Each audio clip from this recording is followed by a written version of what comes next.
stop, Dave.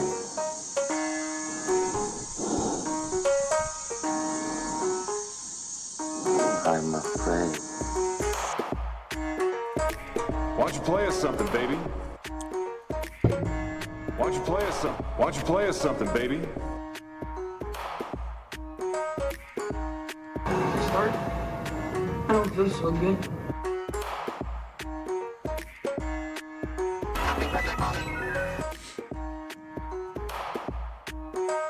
It's fucking molten!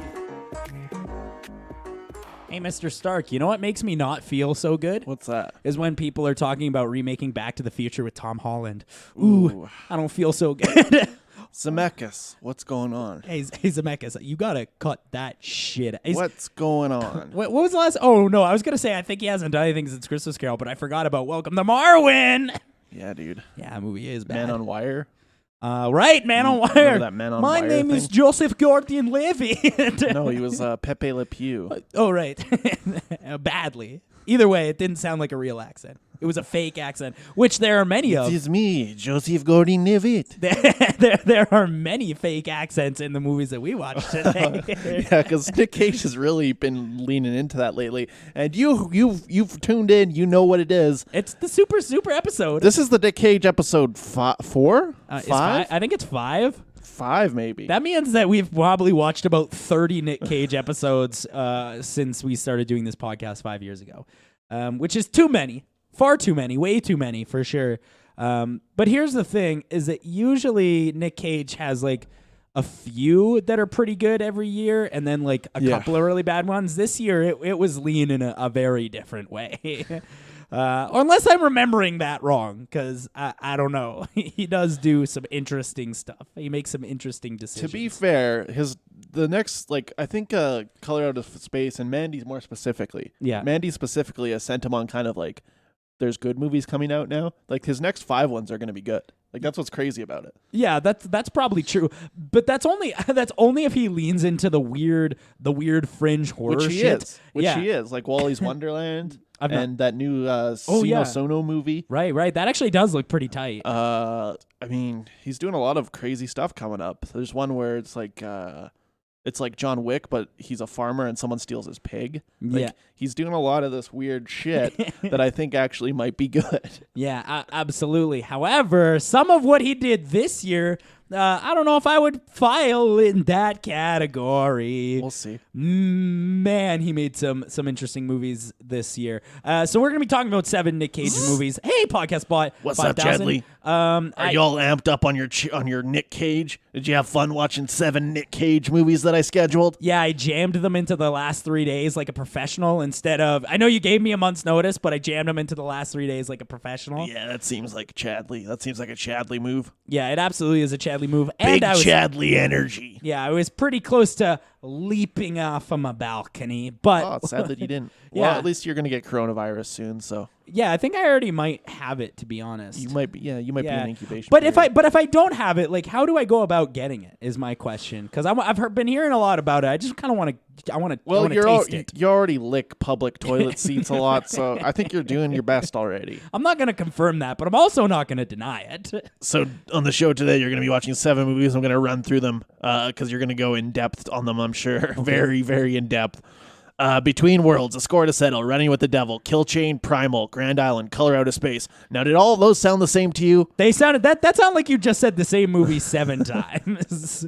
Wait, I'm sorry. Is it A Score to Settle, A Score to Settle, A Score to Settle, A Sure. Score to Settle? Running with the Devil, dude. Running with the Score to Settle. Could there be anything more generic than that? Which film would you like to start off with here, Chadley? I don't really remember what they're called already. I forget all of the... Here's the thing. We'll talk about it later, but there is one, and it was the last one I watched, and I remember less about that one than any of the other ones put together. But what do you want to... Why don't we start off with Color Out of Space? Okay. Why don't we just get that one out of the way? Sure. Okay, so for those of you who don't know, this is a movie, new horror movie made by Richard Stanley, and you saw his other movies, right? Richard Stanley famously has only made 2 movies and a half. Well, 3 movies now because of the Color Out of Space. But he made that Island of Dr. Moreau movie from '96 or whatever with Marlon Brando. And What? he didn't. He was the one who was making it, and then they're like, oh, you're too hard to work with, so you're now barred from Hollywood. Oh. And after that, there's a whole documentary about it. It's called Lost Soul. It's on Amazon Prime. Oh, if you want to interesting. go watch it. It's actually I a do. really, really good documentary about kind of Richard Stanley's life in filmmaking. And he was like kind of like a history and like art guy, kind of a weird guy that wore a duster and a fucking cowboy hat.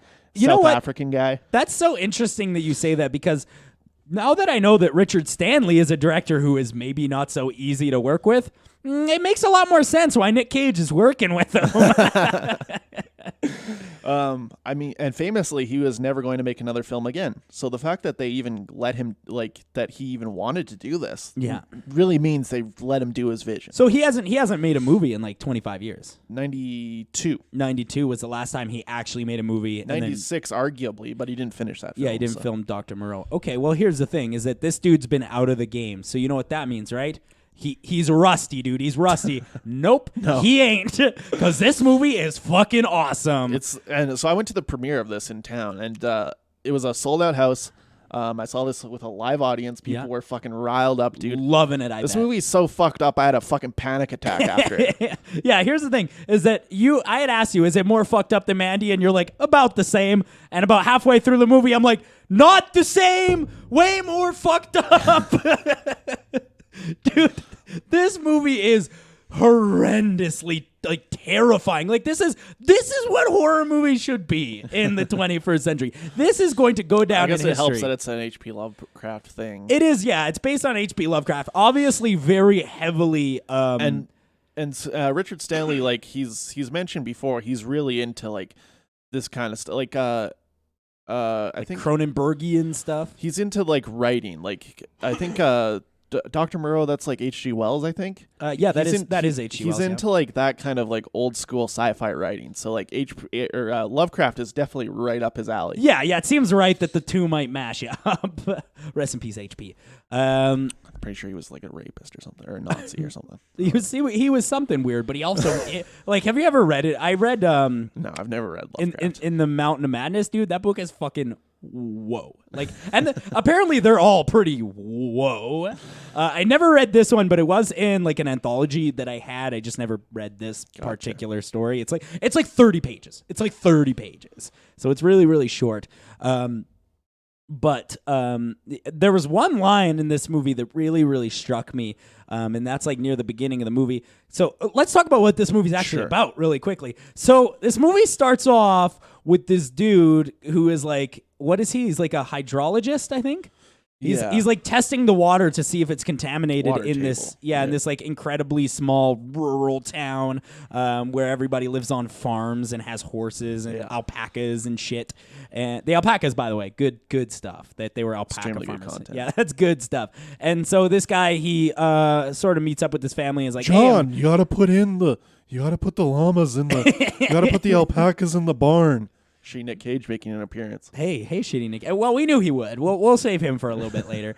And so he shows up to this small town and he meets this family, and then the movie quickly becomes about the family. Shortly after this whole introduction happens, a meteorite crashes right beside their house, and this meteorite is giving off like these. It stinks so bad. Yeah, like it's giving off like these like sort of gamma rays, I would assume, of some kind, like some Hulk style. some extraterrestrial gamma rays, which essentially causes each member of this family to dip in and out of absolute insanity. Yeah, in different ways. Yes, yeah, absolutely. Which I like. Which is like my favorite part about this movie. And so like the first hour of the movie, you're like, okay, first of all, this movie's fucking awesome, but I don't really know where you're going with it. And like it really does feel like there's no nucleus to the movie at first, and that there's no trajectory. But as soon as it becomes clear what the rest of the movie is going to be about, which it does, very clear, it becomes like one of the best fucking things I've ever seen. One thing about this movie, because I know a lot of people read my review of Lighthouse and then went and watched it and was like, oh, that wasn't for me. Hey guys, if Lighthouse wasn't for you, this ain't for you. Don't watch this. But I gave it a 5-star. Right, I gave this 5-star because it's fucking awesome. Yeah, your dad's about to boot this one up. I'm worried that my dad might boot it up because my dad. He's a Nic Cage fan. He is a Nic Cage fan. We all are, though. Everyone's a Nic Cage fan. Here's the thing: there is nobody in the world who hates every Nic Cage movie ever made. I was talking to someone about the other day, and they're like, "I don't even like Nic Cage that much," and then they started walking away, and they're like, "Oh, Con Air," and I'm like, "Yeah, no shit, Con Air." Y'all heard about Snake Eyes? Yeah, y'all heard. Yes, fucking Snake Eyes, dude. Y'all heard about Vampire's Kiss? I love to bring up that one. Yeah. Well, Vampire's Kiss actually is a 5, though. I actually do love that movie. Y'all heard about Adaptation? Hell yeah. Mandy? The Color Out of Space? Y'all know about Leaving Las Vegas? Ooh, Leaving Las Vegas is good, Yeah, dude. rips. Academy Award-winning film. Yeah, fuck. You know what's my favorite thing about all of these shitty budget one budget movies is that like in the trailer it always says Academy Award winner Nicolas Cage. Dude, I love when they put that on there. Yeah, hell yeah. They always do it because they're like, I man. think they put it in the opening crawl of Grand Island. Oh man. And so as this family dips in and out of insanity, you as a viewer start to wonder if perhaps you're going insane. Right, which is right. why I think that this movie is so effective because Yeah. a lot of the things that you see on screen, I don't want to give too much away because I think this is a fucking awesome movie that people should see. It is disgusting. It is grotesque. It is fucked up. This is a body horror. This is a body horror movie. It's Cronenbergian for sure. Absolutely. Yeah, like it's very much like The Thing. If you like The Thing, this is 21st century's version. Richard Stanley seen The Thing. Let's go with that. Yeah, he's looked at it for sure, dude. He skimmed it. And so it gets very, very gross. But you, as an audience member, have to start wondering if maybe you're also going insane while watching these visuals. Well, there's also like this Tommy Chong character. Oh yeah, Who plays like he's like the squatter on their land, and there's a part where he's like, "I hear them, man. They're in the ground." And then he's like, "What do you mean?" He's like, "They're part of the ground now. They're part of everything." And then when you first hear that, you're like, "That's fucking crazy." And then an hour later, you're like, "I hear them, man." Yeah. And so this movie really sucks you in because you have to wonder what if anything that you're watching is actually happening. And that is like the big thing about this movie. Is any of it actually happen? Yeah. Who knows? You know, it's so undescript, but so visually horrendous. This movie also, unlike many of the movies we're going to be talking about today, fucking lit and shot brilliantly. Yeah, it's a great looking. Holy fuck, this movie is good. The use of color here, I know the word color is right in there, so you'd be pissed if the color wasn't good. Yeah. But it's not just good, it's outstanding. Yeah, and it's kind of disappointing that this isn't going to get much of a theatrical run besides what has already happened. So, you're going to have to watch it on VOD, and it fucking looks great in a theater setting, let me tell you. Yeah, absolutely. And this bad boy, it rips. And I want to talk about a couple of things, too. I don't think any of the performances here are that good. Yeah. Like the wife, that could be better. The teenage daughter, not great. The kids are not great. Kids are not great. I do like the hydrologist guy. I thought he was good. He was pretty good. However, the best actor in this movie, bar none, Nicolas Cage. Yeah, no shit. He does a classic Nick freakout. You know what? He's in the car and he's like, "Cocksucker!" Yeah. You know, he's doing one of those, a classic cocksucker Nick Cage scene. Well, he's also doing his Vampire's Kiss voice, which at this point is what I know it as. But yeah, and he does it the whole time. Yeah, right? anytime he dips into the insanity, because like when he's just like this in the normal dialogue, but as soon as he dips in, am I the only fucking one who does the goddamn dishes around here? Like it's so funny. Yeah. But like, and I was loving it, dude. I'm like, this is the madness that I came here to watch. Have you ever seen the Nic Cage movie Birdie? I have not, no. It's about like this guy that comes back from war and he has PTSD and he thinks he's a bird and Nic Cage plays his friend, but he does the voice. He does the Vampire's Kiss voice, and that's where it originated. Oh, is that so? It's the birdie voice. That's the earliest one I've seen it in, where he does it for the whole time. Where he's like, "Hey, I'm just a returned soldier, you know. I'm just this guy." I always just read. I read reports that Vampire's Kiss, like he was just trying to do a British accent really poorly. But if he did this in another movie, then he must have heard it at one point and been like, yes, that's what I'm going with. I think he just doesn't have that much range when it comes to voices. So Yes. like, that's just where he lands when he's trying to do like a different thing. He's just rolling with it. But like, my girlfriend and I watched this in bed, which, by the way, serene, dude. What a fucking phenomenal experience. And every moment is uncomfortable. Like, it feels like something's crawling on you when you're watching it. Oh, dude, like, I was fucking... It is fucked up. Like, I had to reel back for a good hour after this movie, for sure. It also didn't help that when we went to the premiere, we hadn't eaten anything, and then we went to the restaurant beside and it was full of people, so we couldn't get any food. So, and afterwards, I'm like, I can't even eat. I'm just so fucked up. Yeah, I wish that I had gone to the premiere of this, because I think this would be a fucking phenomenal theater watch. I think we can sit here all day and say the same things over and over again. But if you're looking for a 21st century, like a true modern horror, this is one thing that I wanted to ask you: do you like this or Mandy more? Mandy. I think Mandy's better. But I think it's close. Okay. Like shit's I like really this one close. more. But I like Mandy more, but again, like it's so close. I'm also one of the biggest Mandy that's true. perpetuators. Yeah, you're a Mandy stan for sure. Yeah, for sure. I love Mandy, and like I said, like it's very, very close. But this one, not quite as good as Mandy for me. But it's two sides of the same coin. Like they're both fucking masterpieces. They're both modern horror masterpieces. All right. You want to do Running with the Devil next? Sure, this one's fucking bullshit. No beard, I have written down here. It doesn't have a beard in this one. This is the one where he plays the pizza party cook, right? Pizza party. Yeah, that's Hey right. kids, it's a pizza party. Okay, so what this? Okay, I'm gonna very briefly try to explain what this nonsense is about. Because This is the one I this is the one I liked the second least. The second least. Yeah, me too. Probably the second least for sure. So this movie, Running with the Devil. Here's the thing about this movie is that with Nicolas Cage, you sort of expect him to do this. But Lawrence Fishburne, Larry Fishburne, I think he knows better. I'm under the impression he might know better than to do shit like this. So, you know what's weird? The wackiest part about this movie is that one of them is the straight man and one of them's the crazy guy. Yeah, and that's not who you think. They put Lawrence in the crazy guy. But that's fun because he's doing a lot of jizzes and like doing you know that drug bang montage in this movie. Yeah, that's like one of the few things I remember about this movie because that's actually like, whoa, what the fuck's going on here? Yeah, you know, because it's such a standard cartel movie that it's almost like so Johnny Generico. But they don't give them names. Yeah, they don't give any of the characters names. This movie is so generic that you can barely tell what it is because the movie does a terrible job of explaining itself because it just assumes that you're like, you're watching a cartel movie. Figure it out. You know? Figure it out. Figure it out. We're not going to tell you fucking nothing. We're not going to tell you names. the cook and Lawrence Fishburne, he's the man. The man. You know, yeah. We're just going to call him names. And Adam Goldberg, who, by the way, also knows better, is the snitch. You know? I forgot that Goldberg was even in that. Leslie Bibb is the DEA agent. Right. I did remember that. You can't. No, agent in charge. That's what her name was. Agent in charge.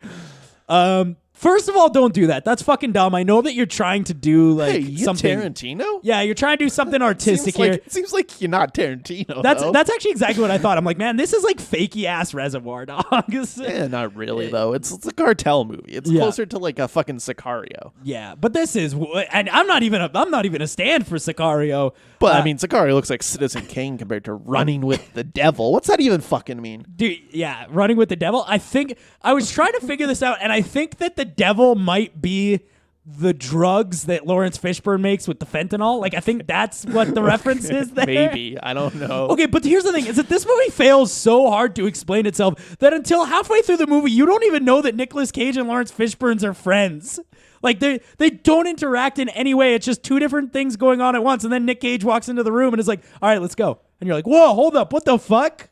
Why are they hanging out now? These guys don't know. Do they know each other? I don't know. I don't know. And like, especially like there's one part of the movie, and this was the most confused I was maybe at any point.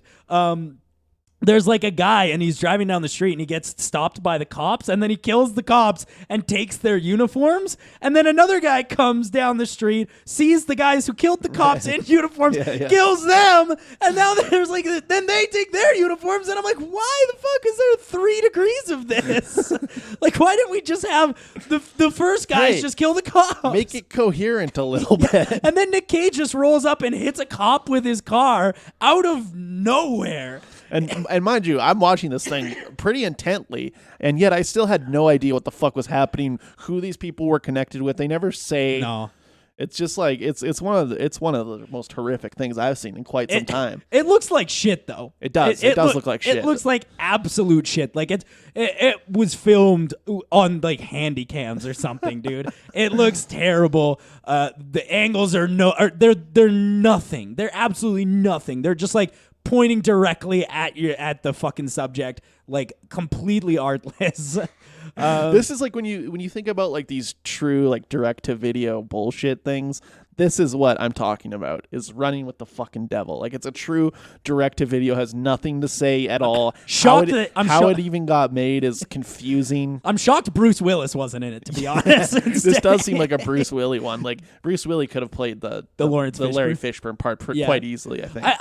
The one thing that baffled me about this one is because when I was watching the opening credits, I was like, okay, we got Goldberg, Leslie Bibb is great, and Nic Cage, I can leave or take, and Lawrence Fishburne, like, no way this one's gonna be fucking bad. Like, that's a great cast. No, apparently those guys will do anything for money now. Yeah, like, this is fun. We'll talk about this later, but a lot of these movies are just like people at the end of their career, being in stuff. Yeah, absolutely. I completely agree. Like Lawrence Fishburne. This is it though. This is the stamp that's like he's fucked now. Yeah, you're Bruce Willis now, buddy. You're you're just in these movies now. When you go on Netflix and you click on a thing where it's like a guy in armored holding a AK-47, it used to be that's a Bruce Willis movie. Now that could be a Larry Fishburne movie. So tune in January 2021 when we do the Fishburne episode. Dude, we haven't done a Bruce Willis episode in a while. Yeah, it has been a while since we've done a Bruce Willis, dude. We might have to redo that in April. Re-up some Bruce Will. Yeah, or maybe we'll wait till we have like a director that's got a Bruce Willis movie on him, like Fincher. Fincher's got a Bruce Willis, doesn't he? Maybe, I don't know. I don't know what Fincher's doing, dude. He was out there making Netflix TV for fucking 8 years. He's like, maybe I'll make another movie. I don't know. I've heard that Netflix TV shit he's doing is good though. Oh, dude, Mindhunter fucking rips, dude.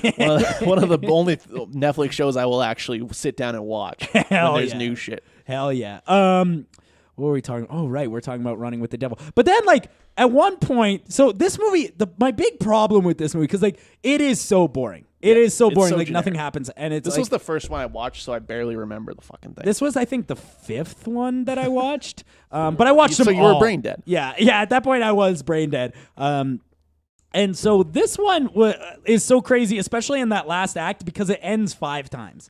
It just keeps ending, and you're like, oh, thank fucking God. And then, like, it'll fade out, and you're like, fucking thank God. It's done. It's over. This is garbage. And then it fades back up, and you're like, oh, son of a bitch. I've been tricked again. And then they do the fakey death in this movie, which I love, when Lawrence Fishburne fucking Mufasa's him off the cliff. Mufasa's Nicolas Cage off the cliff, and then he's like, I watched you die, and then Nic Cage is just like alive later in the movie. Which, by the way, they don't even explain how he lived. That's my favorite part about it, is that he literally is thrown off a cliff, and then he just shows up later, and they're like, how did you survive? And then it just shows him just like waking up in the forest. And they're like, I guess that's how. This is like the kind of movie that I don't understand, because it's far too confusing. But like, your audience is like dads that are watching it late at night, and if my dad saw like 20 minutes of this, he'd be like, oh, this is too confusing. I don't get this. It's on Netflix though, so I really think that maybe the target is just people who are just flipping through. Okay. But like, still, like, I think most people that would watch like 20 minutes of this and be like, oh, I don't get it. I don't know what's going on. Yeah, so I'm all set. Like, my dad had trouble watching Sicario. He didn't know what the fuck was happening in that movie. So I'm like, this movie's way less structured than that. Yeah, whoa, this movie, can you use the word structure? That seems offensive. This movie feels like first draft for sure. This movie feels like what would happen if you told a robot about the cartel and he's like, I make movie now. Yeah, dude, this feels like a shitty AI, a terrible machine learning program wrote this based on Narcos. Yeah. They gave the test data of Narcos to it, and they're like, write a thing, but popular. And they're like, well, it would have Nic Cage, obviously. And they're like, I've run some tests. National Treasure was a high-grossing film. Dude, this is like if fucking podcast bots wrote a fucking script. Hey, Dude. Podcast Bot 5000, you write this? Oh, I think he might have written it. I don't know. He might have wrote it. I don't know. 1 star. 1 star for that one. Definitely 1 star for that one. 1 star. What do you want to talk about next? How about Between Worlds? Okay, let's talk about this one. Okay, so here's the dealio. Earlier, before the podcast, I said to Yeah. you, there is a movie on here that is clearly my favorite, and that's Color Out of Space. But there's also one that is my favorite to watch, and it's absolutely this one. Between Worlds, this one is fun. Dude, this one is Now, so I fucking also crazy. have a favorite one to watch, but it is not this one. It's not this one? It is not this one. Ooh, I really hope that it's the my other favorite, because there was a few that I'm like, There's 3 that I think are very good. there's 3 that I'm like, hold on, yeah, maybe 2 for me. No, there's 3 that I'm like, this is bad, but I'm having a good time watching it, and we'll talk about that later. But this one was the most fun that I had watching this, because this movie is Nic Cage at his craziest. This one is like unabashedly insane. It's like so nonchalant in its insanity. Yeah, 'cause absolutely. It's like everything that's happening is the craziest shit of all time, and no one really seems to care. Yeah, absolutely. So what this movie is about, okay, you guys ready for this? Because it's pretty fucking bananas. So Nic Cage, at the beginning of the movie, it's established that 15 years previous to the events of this film, his wife and daughter were killed in a house fire. Yeah. Oh no. And then he's now dating a new girl. It's years later. He's unemployed, by the way. He gets fired at the beginning of the movie, which has nothing to do with anything. He's unemployed, and he's living with his new girlfriend, Julie, and her daughter. Her daughter gets in a motorcycle accident and goes into a coma. When she goes into a coma, her spirit slips out of her body, and Nicolas Cage's dead wife's Slithers spirit on in. slithers on in. And they explain this like pretty close to the end of the movie, or pretty close to the beginning of the movie, and Nic Cage just rolls with it. It's one of the craziest concepts ever just like put on there. And they're like, we're just rolling with this. Yeah, This and is it's- fine. We're so- rolling with this. This movie is 90 minutes. I've just described to you for the first 30 minutes. The next 30 minutes is when the movie gets really, really crazy. Because the next 30 minutes is Nic Cage fucking his girlfriend's 18-year-old daughter constantly. Just 30 minutes of Nic Cage fucking in this movie. And it's so bonkers. I can't believe This that is they like, did I it remember this way. you sent me a message and you're like, this one's really bad. I'm like, just hold on for a little bit.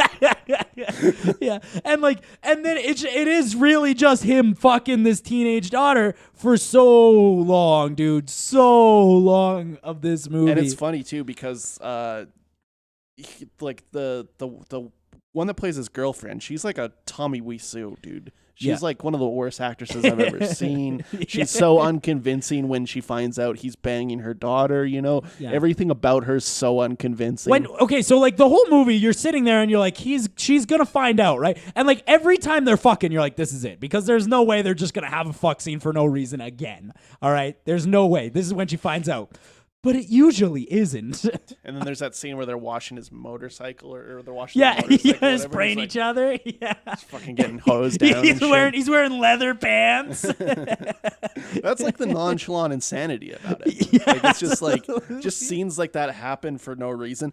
There's a great scene where like the boyfriend of the daughter is like trying to figure out what's going on, and then the mom's like, I could explain to you what's happening, but it won't make any sense. I'm like, yeah, explain to anyone what's happening in this, and it won't make sense. My favorite part about that scene is that they don't show her trying to explain it to the boyfriend. They just cut to the next scene, and now the boyfriend has that's taken right. what she said as absolute That's fact. right. Yeah.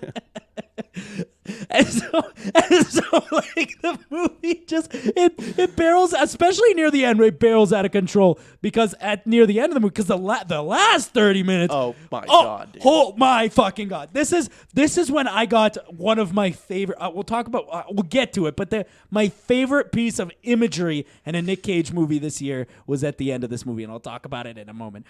So then we're gonna spoil this movie, because do not watch. It's on Netflix, but maybe watch. It's very funny. Dude, If you want to have a good time, if you're having a good time night, Yeah. this one you can put on. There. Yes, just toss it on, dude. It's very funny. But if you got a lot of people around, maybe don't, because there's a lot of fucking in this movie. That's really weird when you're watching a fucking movie and there's people around. So the last 30 minutes is like the 18-year-old's boyfriend and the mom trying to drive the dead wife's spirit out of her body, and Nicolas Cage and the 18-year-old daughter trying to run away together. And then, okay, so here's the craziest part. Here's the absolute fucking craziest part, because this entire movie, at this point, you as an audience have just been like, all right, you know what? I'm not going to question it. His dead wife's spirit is in there. Whatever. I don't give a shit. And then they get into this big argument, and the 18-year-old daughter ends up getting knocked unconscious, and when she wakes up, she's like, where am I? Who am I? And suddenly, the spirit of it's gone. And now it's the 18-year-old daughter again. And that's not explained at all. But before that happens, this is my favorite part. Before that happens, you find out that actually the daughter didn't die in the house fire. Only the wife did. And that the wife killed the daughter beforehand by negligence or some shit. I don't even remember. Then, oh my God, does this movie get so wacky. Because Nicolas Cage goes back to the fucking burnt down house. He goes back to the house, and in my favorite scene in any movie ever, he's sitting in a corner with a Jack in the Box, playing Pop Goes the Weasel and going, Sarah. It's long, dude. He does this for a while. And I took video of it and I sent it to my buddy because I'm like, this is the funniest shit. Like, dude, you have to see this movie. Watched like 20 Nic Cage movies this month. And I've been doing that to you a lot, sending you clips of these crazy performance. What was that one that you sent me that was like the prelude to Arsenal? Oh, what was that one called? Deadfall. Deadfall, yeah. Yeah, is that what it was? Yeah. Ooh, guys, check out some shit from Deadfall. Go watch Deadfall. Go watch Nic Cage freak out from Deadfall, man. That shit's crazy. Yeah. And so that was my favorite moment of the entire week when I'm like, holy shit, he's coddling a Jack in the Box and screaming his fucking eyes out. Does he die at the end of this movie? I don't remember. I feel like he did. Something happens and then he's like, I don't know what's happening, but the universe is giving you a second chance. I remember that specific line. Right. Yeah. So this movie, like, obviously it's a 1 star. Like, it goes without saying, it's a 1 star, but holy shit, is it ever fun to watch. Like, boy, is that entertaining shit. Oh, man. This one might be the most bananas one we talked about this week, but there's more. But wait, there's more. But wait, there's more. What are we talking about next, Buck? Let's do Primal. Ooh, boy. Watched this one this morning, I think. Was CGI Jaguar? No, it was yesterday morning. Yeah, CGI Jaguar. Now, before we get into this, beard. Yeah, he's wearing he's got a beard in this one. My favorite thing about this one, and actually, you know what, kind of about Between Worlds as well, is that his character is not a real type of character kind of character. Yeah. It's just like, he's just an irredeemable asshole saying irredeemable asshole shit for no reason. This one's interesting because he's a big game hunter, right? Yeah. And he's on this boat. And then all of a sudden, there's like these FBI agents that are bringing the fucking Kevin Durant character, and which, by the way, Kevin Durant knows better. Kevin Durant knows better, and also now Nic Cage is just an FBI agent or some shit. Yeah, he's just federal agent or some shit. Yeah. How's that work? I'm pretty sure you're a big game hunter, and that's what this movie's about. Yeah, he's a big game hunter, and then like the FBI is just like, all right, everybody has to stay safe in this room, except this guy, and he's just like sitting in on their meetings and shit, and you're like, Nic Cage is just part of it. How is he just part of it? My favorite part about this movie is that right at the beginning of the movie, when they're all on this ship, Nic Cage, they're all sitting down to eat, and Nic Cage is like, "Hey, how come like we had to have this guy from the FBI the FBI arrested on the boat? Like, right. Why this boat specifically? So what did he do?" Before you go further, this movie's about Nic Cage gets a junk cat, he puts on a boat, and they also have to take a dangerous criminal onto a boat to get to America. They're both going to America. Yeah, for crimes against humanity. Whatever. But yeah, he's trying to sell a rare white jaguar. Is that real? Is that a real thing? I don't think so. I think it's like a legend type thing. Oh, okay. Anyway, so they're sitting at this table, they're talking about it, and then he's like, what did this guy even do? And the FBI guy is like, that's classified. And then Nicolas Cage goes, classify this. And he gives him double middle fingers for no reason. Just for no reason. Just being a fuckface for no reason. And then, as if he didn't already say the line, the FBI agent didn't already say the line, that's classified, he explains everything without hesitation. Wasn't that and I turned to my girlfriend. I'm like, he had what happened? He has a medical condition. We can't transport him. Yeah, well, via I was plane. like, what? Huh? Well, what happened to classified? You're just telling everybody? Dude, and they're just telling everybody. Yeah, there's kids. There's kids around. Femenke Jansen or whatever of fucking X-Men fame. Yeah. Doesn't work after Bryan Singer went down, apparently. Yeah. It's all these people in the twilight of their career. Very suspicious, dude. Very suspicious. And so this whole movie, the Kevin Durant character is like this evil criminal. He's evil, bad guy. And he's like almost like doing like the Joaquin Phoenix The one thing Joker I like shit. about Kevin Durant is he is trying in this movie, Yeah, he does. whereas no one else is. But he is like in his own little island of just being like a legitimate professional. Whereas Nic Cage is clearly doing first shots. He fucks up words and shit. Yeah. Like this is definitely the one he tried the least on, and it's the one that I like. One of the higher. This is one of the higher ones I like. Oh yeah, you know what? I would agree, but here's the thing about Nic Cage week is that my star rating starts to get skewed because even if the movie's kind of good, I'm like, 4 stars. I like this one. Like I legitimately do like this one. It's terrible in every aspect. Yeah. With the fucking terrible CGI Jaguar, the monkeys. What did the monkeys do? I have that written down, but I didn't write anything further. They killed the cook who was like mad at the FBI agents for some reason.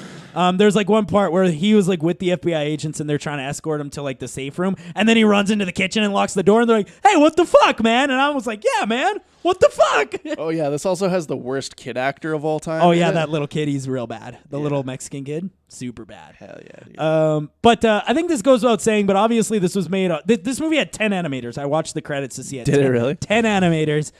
So obviously when you have a movie with 10 animators that relies on CGI so much, it's not gonna look good, guys.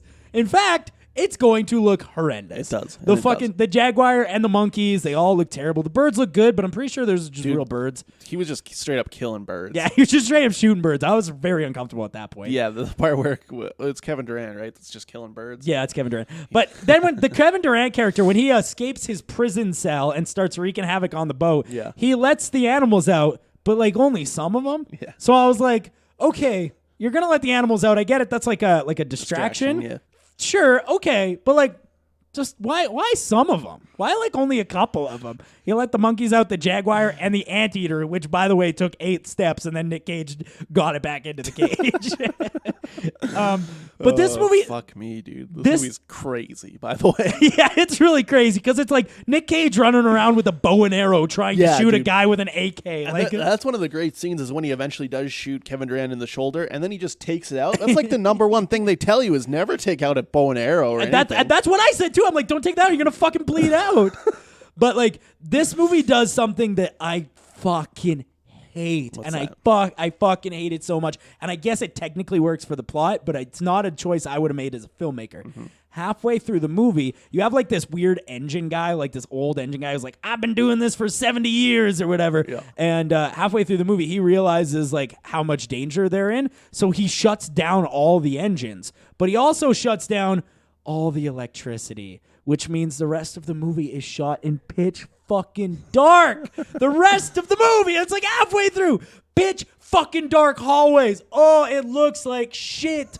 Oh my God, what a stupid thing to do. Why would you make your movie like have them shut down the engine? Sure, but don't have them cut electricity. Just say he shut off the engines. It's terrible. And like realistically, yes, that's probably what you would do in this situation. But it doesn't work for movie. It doesn't work for movie. When like I'm looking into a hallway and somebody's walking down, I'm like, who the fuck is that? You also have a bad TV though, because I didn't even notice that. You didn't notice that? There was parts where I was like, who the fuck is that? Is that Durant? No, that's Cage. That's Cage there.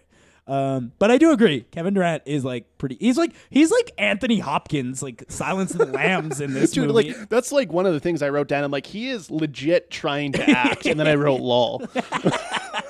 because he probably shouldn't have been. He didn't need to, but that's the kind of person he is. Even when he was in that fucking X-Men movie as the Blob, and you're like, why is he trying so hard to be the Blob, dude? This movie also has female character. She's a doctor who doesn't do anything. Like, so much so she doesn't do anything that at one point she's like, I want to help. And Nic Cage is like, you're the bait. And she's like, she seems kind of disappointed that was the outcome, but that just is how it goes. There's no resolution to that whatsoever. It just happens. Yeah. She does do nothing. And then near the end of the movie, because Nicolas Cage is transporting these animals illegally, and I don't know how he thought he was going to get away with it. At the end of the movie, somebody's like, I need to get the papers for those animals before you can go into Puerto Rico. What, was it fucking Danny DeVito? Yeah, it was Danny DeVito. And then the girl comes up and she's like, the papers were destroyed when Durant, he had a name. It was like McLaughlin or something like that. Laughlin? Maybe. I think Loeffler. I think it was Loeffler. Getting close. Yeah. It's one of those fucking cheeky Irish names. Yeah. They're like, Loeffler destroyed the papers on the bridge. And it's like, why were they on the bridge? That's the question. Why the fuck would those papers be on the bridge? Makes no sense. Probably in Nic Cage's bag. This movie is nonsense, and it's not good. No. Like, much like Between Worlds, it's not. But this good. one is legitimately fun to watch, I find. It's pretty. I had a good time. It's animals running loose on a boat with a crazy madman, and also Nic Cage for some reason is working with the FBI, even though clearly he's a big game poacher, dude. It's insane. Like, just that just baseline is crazy. Go to your Redbox and rent this shit. This thing's dude. Inevitably gonna hit Netflix, and that is the perfect home for this fucking thing. Dude, it's in Redbox. Yeah, 2 stars. I'm gonna give it 2. I'm giving it 3. Giving it 3. You know what? I respect it. Fuck But it. why not? He's giving. It's one of the ones that I liked. Fucking gets a 3. All right. What's next? Kill Chain. Kill Chain. This is the worst fucking movie This is one of literally I've ever seen. This is like not even a movie. Yeah, it's not at all a movie. This is by far the worst one. And you know what's the worst part about it? First one I watched. Yeah. This was the first one I watched, and I was like, oh my fucking, We're- Lord, beer me strength. Like, We're doing these in order of how I watched them. So I watched it after Primal, and I'm like, oh, I actually don't want to watch this. So I paused it and then watched half of Score to Settle, and I'm like, I can go back to that one. yeah, here's the thing about this movie is that I had 3 days to watch this because I watch all 7 of these, and I put them all off, and I still let this be a 3-sitter, dude. I had to stop watching this and do some other shit, and then come back and watch 20 more minutes, and then fucking stop it and fucking go to Costco and come back and watch the fucking end of this movie. It's 80 minutes. Dude, this movie is so fucking bad. my It's so fucking bad. And it's like, it's almost there, right? It's like Nic Cage, he runs like a Hotel Del Franco. He runs like they tried to do like a John Wick assassin hotel type Yeah, deal. yeah. And they just they couldn't even get close to what they were trying to get to. They have like this, like the first like 20 minutes about a guy trying to buy a rice cooker, and you're like, huh? Yeah, it is. That is What true. the fuck is this movie? It's like some old guy, and like you think maybe that might have something to do with the movie later on. Don't worry. No, because people It doesn't. I guess the kill chain is people keep getting killed, and then the And then it's perspective switches. yeah, and then it's But about it the only next happens person. like 3 times. Yeah, it happens 3 times, and then the rest of the movie's about Nic Cage. Like, I feel like they came up with the idea. The chain isn't interesting. Yeah, they came up with the idea, and then halfway through coming up with the idea, someone's like, "Hey guys, we could get Nic Cage. Yeah, that was. You guys, we got Nic Cage on the phone right now. We could get him." I was talking to one of my friends about this one who had seen it, and they're like, "Yeah, it's like halfway through the movie, they're like, oh, we had an idea of like chaining kills or something, but we didn't really have an idea for the movie." You know? Yeah. I completely agree because this movie's about nothing. Absolute bullshit. Yeah, when I'm watching It's truly one of the worst movies I've ever seen. like, so, and this is one of those movies that just says stuff halfway through the movie, and you're like, well, wait, what? Like, I'll give you an example. About half an hour into this movie, which, by the way, it doesn't come up again after this until the very, very end, some guy goes, we got to get the diamonds. And you're like, the diamonds? The diamonds. And then there's a bag of diamonds. Then they disappear for the rest of the movie, and then at the end, they just show up again. And you're like, wait, what's this about diamonds? Oh, now? that's what they were. Oh, okay. There's something to do with diamonds, and there's also this is another one of those movies where not everybody has a name. The main character of this movie is named Lady in Red.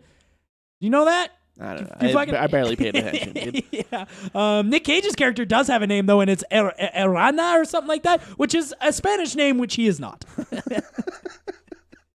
Well, when you start a business in south of the border, I think you're supposed to take like a Spanish name, right? Like in your Yeah, Spanish class, like Senor Guillermo, do you take a Spanish name? Yeah, absolutely. And so, yeah, Nicolas Cage is running this hotel, but also I think at one point it did say he owned it, and then he was a bartender. Well, no, he said he won it from Franco. Oh, right. Remember, he constantly kept saying that. Right, won he did win it from Franco Franco. in a card game. And then they explain this whole thing about how Franco saved this girl from child prostitution. Yeah.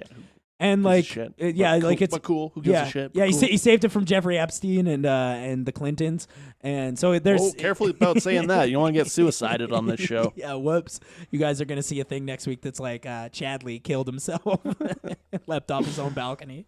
So yeah, he saved this girl from child prostitution, and you're like, at that point, I was like, oh, I get it. The guy at the beginning with the rice cooker is Franco, and then the girl upstairs, the lady in red, is his daughter who rebelled against him, and that's who he was talking to at the beginning of the movie. Don't worry, because that just makes sense, and that's not it. Yeah, that's not it. That's not it, and it makes sense. Like it's to a point See, where at the that movie, point, that's a movie. You're writing a movie right now. These guys were not doing that. yeah, and I was like, oh, I get it now. And then like in the next scene, the guy from the beginning was in it again, and I'm like, what the fuck is no, this is bullshit. But then there's also a guy named Lance who does something, I think, in this movie. Sure took you guys a long time to get in here. Yeah, but here's the thing: is that Lance is in this we have movie free for Wi-Fi. yeah, Lance is in this movie for like 10 minutes. He drives a car and then he gets killed. Okay. And he's the one who brings up the diamonds or whatever. But then they can't stop mentioning Lance, and I don't know who the fuck he is. And they talk about him a lot. They're like, did you get away from Lance? What? Get away from him? Was he a bad guy? Like, I don't know who the fuck he is. Why would you make a movie like that? It's like this is a movie that was written like in Google Translate, I'm sure. You're certain about that one? Yes, that I'm sure. This movie is written in fucking Google Translate and nothing translated properly. This felt like it was translated from Spanish to English, back to Spanish, back to English. It may have been with the rewrites. Fuck, dude. I can't believe that this movie was made. This This one is truly baffling. I agree. This is like one of the worst movies I've ever seen. it's vile. It's like the rest of these, like, they're watchable. They're nearly watchable. Well, here's the thing: is that watching this one first might have been the best call because it's Because it was only up from there. yeah, like I'm not gonna give another half star today because everything else just seemed better in comparison. Yeah, this one's a classic half star. Oh fuck! It's the happiest half star. It's not anything. It's 90 minutes. Like we have said more about what this movie is about than the movie does. Yeah, you wrote a better version of the movie during this review. Yeah, absolutely, I did. This movie sucks, dude. It's incredulous. Yeah. If I had paid for this in the theater, and look, what I'm about to say, I almost never say. I would have asked for money back. I would have walked out and been like, I'm going to need to have that money back. There's no fucking way I'm giving money to this. Yeah. This is bullshit. Oh, Kill Chain. Fuck Kill Chain. Kill Chain. What movies do we even have left to talk A about? score to settle. Oh, guess what? This one's also really fun to watch. Yeah, this one's a fun one to watch. It's bad, but it's a really fun one to watch. And now this one, like in the first 5 minutes, Nic Cage is like, he's been in prison for 20 years. And he goes to like the doctor and they're like, you have insomnia. And if you don't, and this is like the foreshadowing where it's like, immediately I knew what the fuck this entire movie was. They're like, you're going to go crazy if you don't take this medicine, if you don't sleep soon. And then from that moment forward, I'm like, oh, unreliable narrator. Everything's going to be fake. This is going to be a weird half Fincher movie. Yeah. So I didn't catch that right away, and to be honest, I was like, "Oh, the insomnia thing. I don't know what the fuck that's about." And so I didn't catch that. So I'm glad that you. To me, it was the most obvious shit of all time. Honestly, like when it became like when we get to the big reveal, I'm like, no shit. That's what they laid it out in the first 40 seconds of this movie. I was when the reveal happened, dude. I was like pretty visibly mad. Okay, so let's talk. We're gonna spoil this movie too because it's too wacky not to talk about it. Yeah. So a score to Oh boy, oh boy, oh boy. Because like here's the thing, is that we'll talk about that later once we get into spoilery territory. This is what this movie's about. This guy went to jail for a crime syndicate that he worked for. Yeah, the his boss murdered a guy. Yeah, he took the fall. He took the fall and he got paid a lot of money to do it. And so he gets out of jail and he meets up with his son Joey, who is now an ex-heroin addict. Yeah.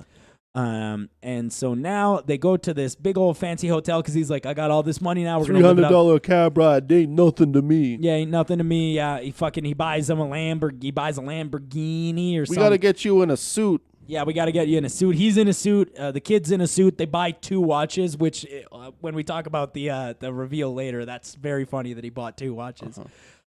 He buys the 2 watches for him and the kid.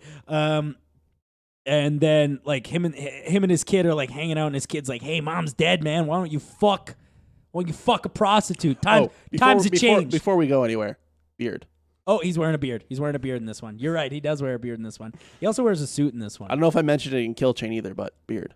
Yep. But the first moment when I realized that this movie was gonna be whack as fuck is when a dude who looks nothing like a pimp walks onto screen and starts saying he's a pimp. That's crazy. And also, like, there's like this idea that Nic Cage is really old the entire time and doesn't get technology or kind of anything at all, and everybody's making old jokes. But he doesn't look that old. He's just Nic Cage. You know? Nic Cage isn't that old. Well, to be fair, I think that's more about the fact he's been cut off for 20 years. Maybe. And the technology doesn't. I don't know, because he's like, because he's like fucking the hooker, right? That he immediately falls in love with. Yeah. And he's like, you wouldn't want to be with an old man like me, and it's like, you're not that old, bro. Yeah. You know what's my favorite part about all the sex scenes in this movie? And it might be because she's a hooker, but it's still very funny to me, is that she is always doing all the work every time, and she's always like, "Oh my God, you're so amazing at this." No, he's not. He's not doing anything, all right? He's not doing anything. He's just sitting there looking at you with those baleful eyes. And then, oh shit, what happens? He goes and gets like this burger later in the movie, and his kid's not eating any food, which is funny, because they keep mentioning it, they keep bringing it, knocking you over the head with the twist, like you're a fucking moron. That his kid that you never clued in on the entire time. No, I figured it out. I was just mad when it was confirmed.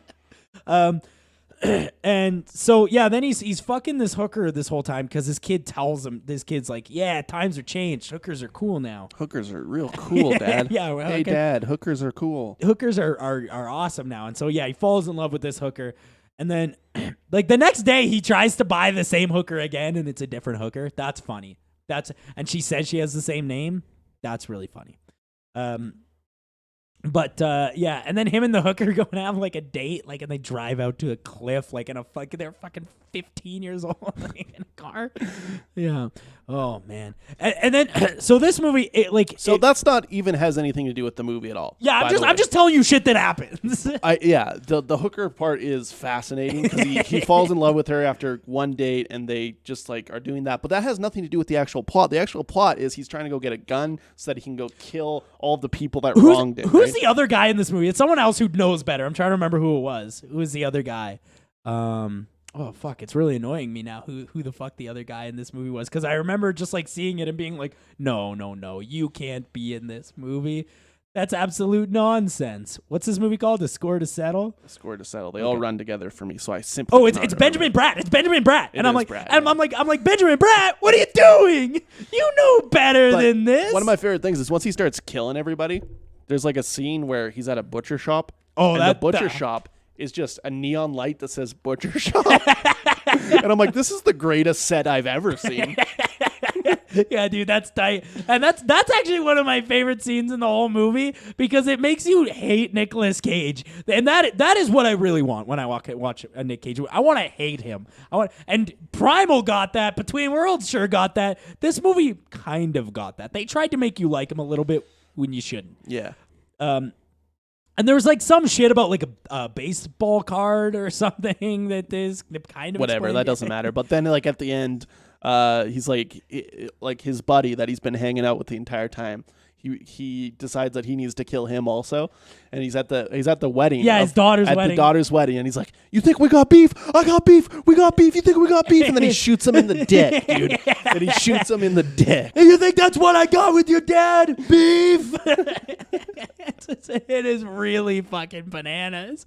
And so let's talk about the twist for a second. Talk about because the twist is fucking stupid. And while I didn't get it right away, I did get it before it happened. Okay. And that is you did. Yeah, at one point. At one point, here's what I hate so much about this movie is that this movie with this twist thinks that it's very clever. Spends so much time on this relationship between the father and the son, who, as it turns out, is a hallucination of his sleep. He's dead. And here's why that makes no fucking sense, because the kid is actually teaching Nic Cage stuff about the 21st century. So now that begs the question, is it a hallucination from insomnia or is that a real ghost? Because, like, there's no fucking way this kid would know some of the shit that he says. That's actually funnier. Yeah. That's actually funnier that it's a real ghost. Yeah. And you know what else is crazy about this movie? What's that? I forgot to mention this earlier. We were talking about how, like, it's about how, he don't know technology. There is straight up a 5-minute scene where a bellboy explains how to use a smartphone to Nic Cage. It's crazy. It goes on so long, and you're like, it's shit that I know because they're just saying, like, yeah, you got to go to messages, and then you got to check your texts, and you got to go over, and I'm like, holy fuck, are we really gonna do this? Yeah. And then the bellboy watches him fucking beat the shit out of a pimp. Yeah, this scene's it has a lot of just like crazy scenes in it. There's one where he's showering and he has these tattoos that looks like they were drawn on with Sharpies. This movie is just like a bunch of shitty scenes sewed together. Yeah, dude, it's like closer to an SNL skit than the last 10 years of SNL. Yeah, and like just sewn together in the craziest possible order, dude. Yeah. And so, yes, the real movie is actually about him going back and trying to kill the people who framed him, and ultimately to kill the people who killed his son. And you know what's fucked about that is that the two people most responsible are the people he decides not to kill. Yeah. Huh? Yeah, there's one part where one of the guys is in a coma. Oh, this is the best part too. One of the guys is in a coma, and he just goes to the nursing home, and they just let him go in there without fucking saying anything, and then they leave him in there, and then he stands there holding a baseball bat above his head, like getting ready to bring it down on him. I'm like, what the fuck? Yeah, dude. What is this movie? I made these baseball bats. Yeah, I made these. They're mahogany wood. These are mahogany wood. I made these. Oh, hey, shitty Nic Cage. Did you make the baseball bats? I made these in prison. Oh shit! I really went to prison for this film. I'm a Daniel Day-Lewis type. Yeah, I also love that the young, because like the movie has like young Nic Cage at the beginning of the movie. Yeah. Nothing like nothing him. even close. I was actually confused for like that. I was more confused about that than the twist. Like, I'm like, wait, that was him? Oh, okay. Yeah, you're like, whoa, hold up. That guy looked more like Keanu than Nic Cage. I thought that was Keanu for a minute.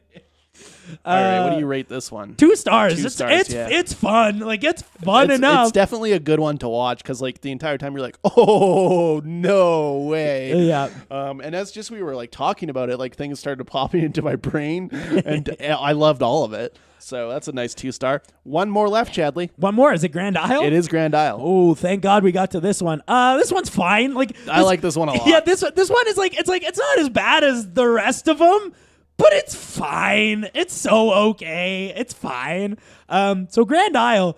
There's one thing that I do want to say about this movie that I think none of these movies, other than Color Out of Space, does. We're not even talking about that anymore. That doesn't even count. We're comparatively to the rest of these Nic Cage movies. It's a pretty good looking movie. Yeah, it looks pretty good. It's set in like the what would you say, like the 30s, 40s maybe. Doesn't matter. You know, sometimes literally doesn't matter. Sometime in the past because they're all wearing the clothes and they got the old Ford trucks and all that fun stuff. But this movie is. This movie's like crazy, but in kind of the right way. Yeah, this one is like straight up like if you go to the supermarket and take one of those smutty thrillers off the shelf It's literally Yes. that. Yes. And that is why I love this movie. Yeah. Because it is unabashedly a shitty thriller. Right out of like so much so that they all have southern accents except for the main kid for some reason. Yeah. Maybe he just couldn't do it. Like the fucking wife's name is Fancy and shit. And it's like this Yeah, is her name clear- is Fancy, It's right? like this is just clearly somebody took one of those thrillers with like a dude with his shirt off standing by a horse, you know? They took one of those and they're like, let's make this into a movie. We don't usually do that. And they're like, yeah, there's a reason we don't do that. And he's like, Stepford Wives, this shit, motherfucker. Yeah, make it crazy. Make it bananas because here's the thing. I watched this one yesterday and like my brain has almost completely erased the movie from my mind because here's what I remember. All right, we're Nic gonna Cage leaning heavy into the alcoholic guy. Yeah, he's persona. leaning heavy. Nicolas Cage is the shitty guy, but for this time, you know, like in Primal, he's shitty guy for no reason. Yeah. This time he's shitty guy, but for a reason. Yeah. He's shitty guy for a reason. There's a reason, and that's because he's like an ex-army guy, and Yeah, and he got like hurt in training or something. I'm hurt, Bob. I'm hurt real bad. I hurt real bad. I hurt real bad. But like this one, they do character building. And Yeah. it's unnecessary a lot of the time, but they I do agree. it. Because like the weird thing about this movie is that the main character is not the most likable character in the movie. Fancy's the most likable character in the movie, in my opinion, anyways. Because she is the only person in this movie who kind of really knows what it is she wants and like how she wants to achieve it. So what this movie's about is Nic Cage hires this fucking guy to build a fence on his outside his house. Yeah.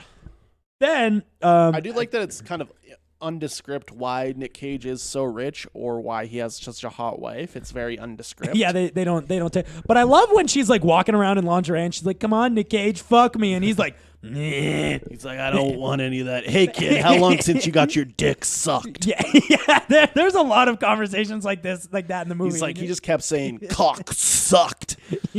It's like, okay, Nic Cage. What I love about this movie though is that many of the times Nic Cage doesn't say his lines; he just makes noises. Like sometimes somebody will be like, "Why are you doing this?" and he'll be like,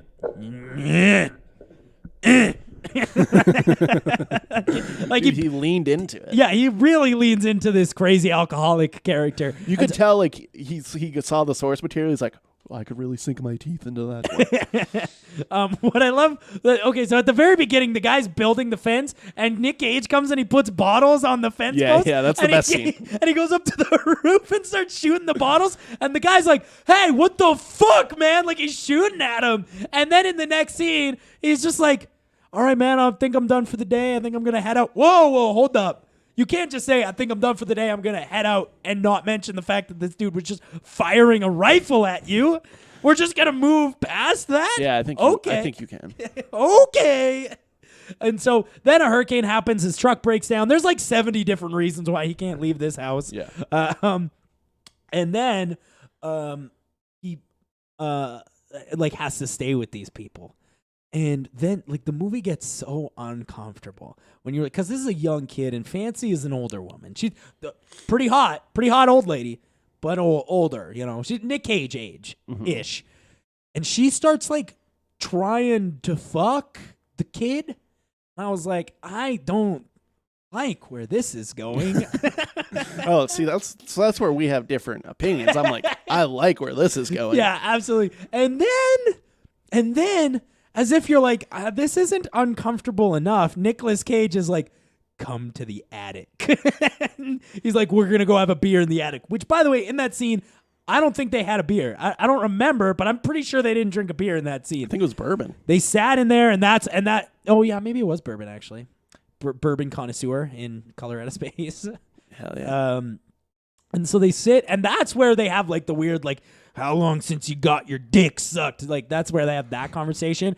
And, like, to a point where Nic Cage is like, "You better not try to fuck my wife." Like, it's one of these movies. Yeah. And then out of fucking nowhere, Nic Cage goes, "I'll give you $20,000 to kill my wife."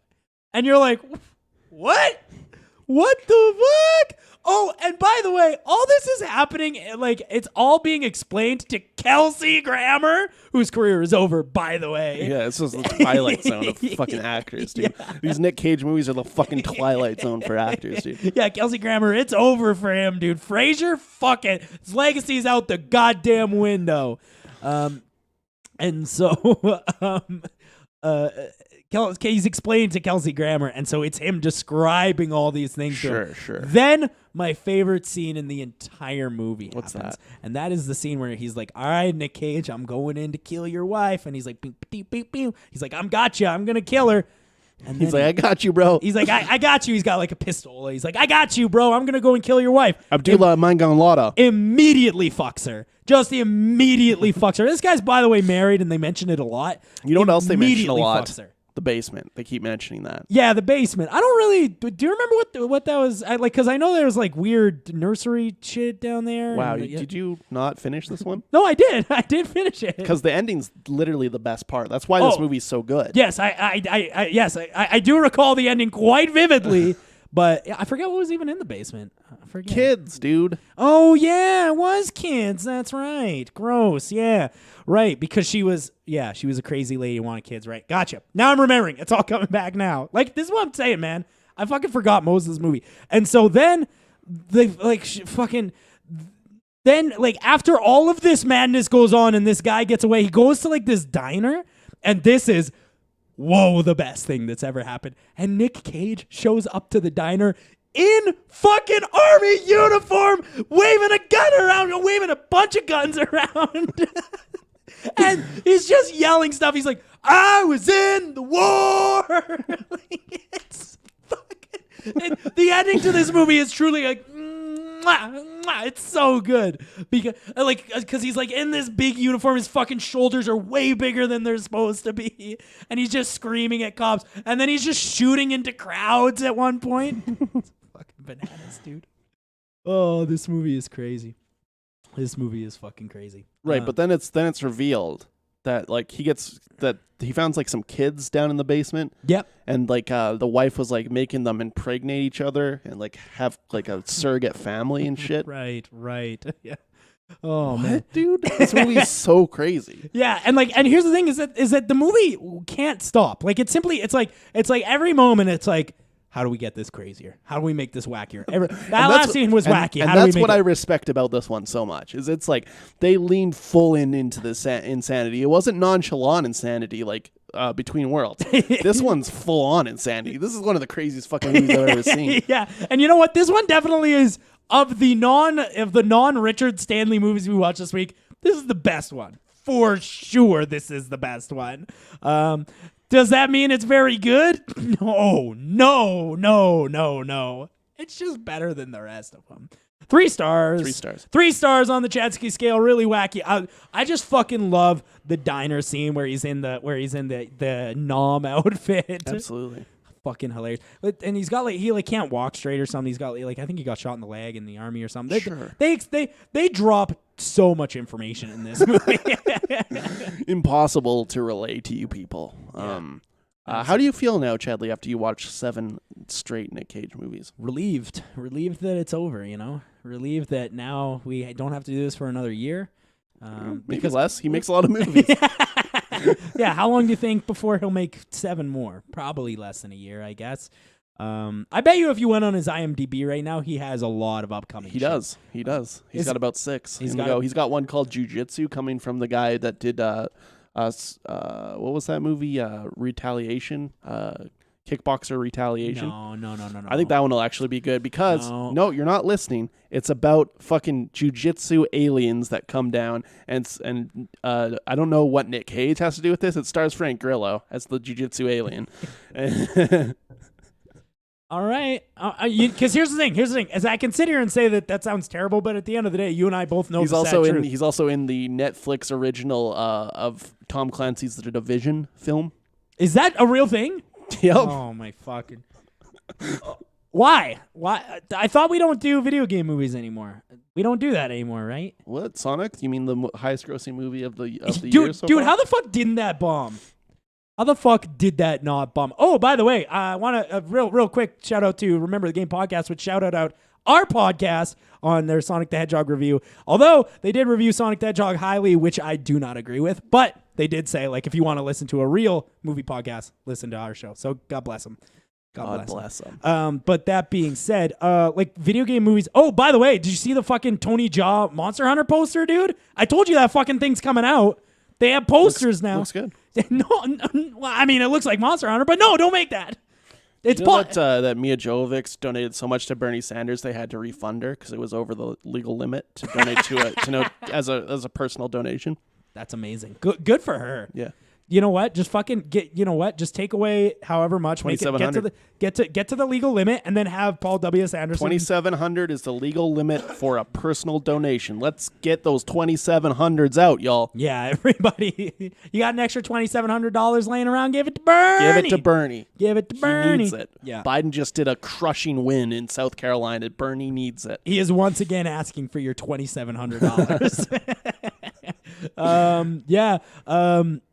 So I'm glad that we're done for now. I do know that there's a lot of them coming up, and I'm glad that we. But the ones that you've heard, they don't sound. None of them sound that bad. The Crudes. There's the new one of that, isn't there? Yeah, but I think that there's a new one of that. Yeah. Yeah. So he's still working, and I was thinking about this. He's doing a Sino Sono. I don't know if you know that. He's like a Takashi Miike type.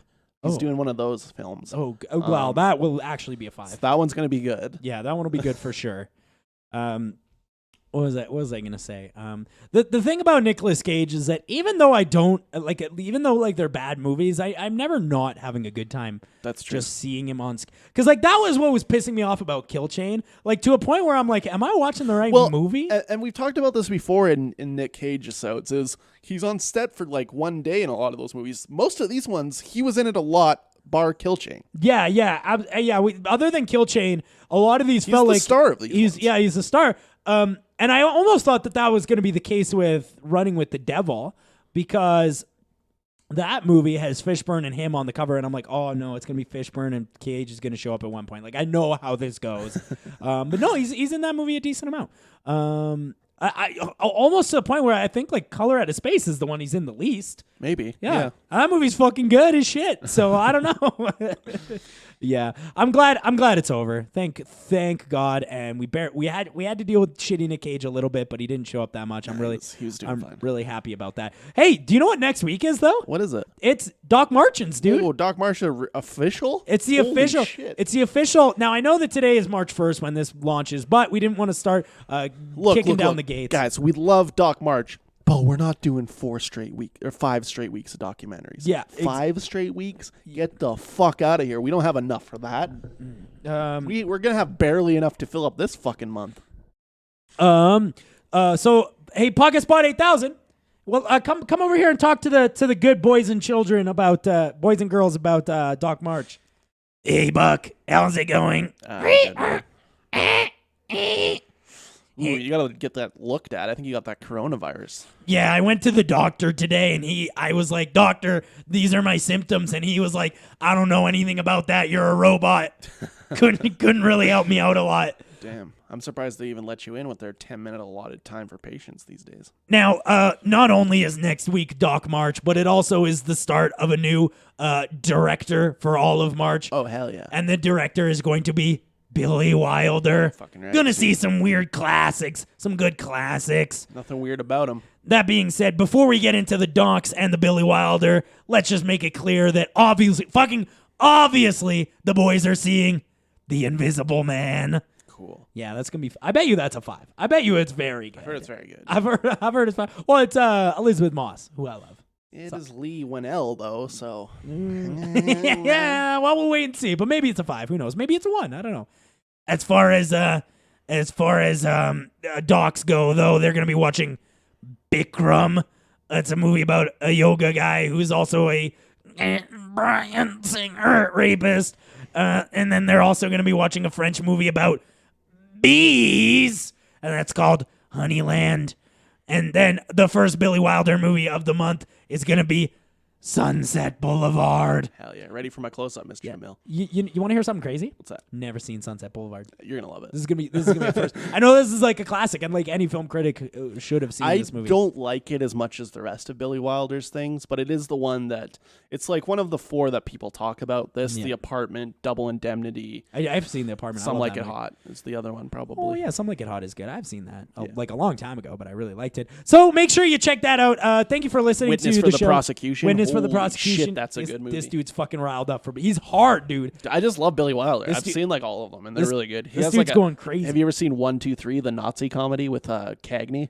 No, that sounds great. That one though. fucking rips. Yeah, Dude. That's a 5-star. All right, I guess fucking love I that guess movie. we're watching that on March 15th. So Dog March Part 1 is going to be next week. Bikram, Honeyland, Invisible Man, and Sunset Boulevard. Make sure you tune in. You can follow us on Facebook, facebook.com/Movie Epidemic, Twitter, Movie Epidemic, Instagram, Movie Epidemic. You can also find us. We're fucking all over the place. Just go to movieepidemic.com. Subscribe on YouTube because that's the only way we can make money, guys. Otherwise, we're not making money unless we make a Patreon, and we're not fucking doing that. Well, Maybe. Maybe. I'm considering it. We've been getting a lot of emails lately about people wanting to pay us, but we don't have any way to accept the money. So. Dude, what the fuck? Okay, yeah, all right, let's do it. Let's make a Patreon. We'll talk about that immediately after the podcast. Because anyway, I can get money. I'm interested. And so you can also find us, just on movieepidemic.com. Subscribe on YouTube, though. That is our big numbers. And we've got this really nice ISIS sheet behind us. It's looking good. We built a TV studio. It's starting to get people trickling. We're starting to get people to watch. Yeah, so absolutely. Sometimes the Russian bots make 9 comments in a row. That's fun. Really fun. Athletic Hunter 24. Athletic Hunter 24. I am very curious to what that means. I don't know. I have no idea. So thanks for watching, guys. We'll talk to you guys, or listening or whatever. We'll talk to you guys next week.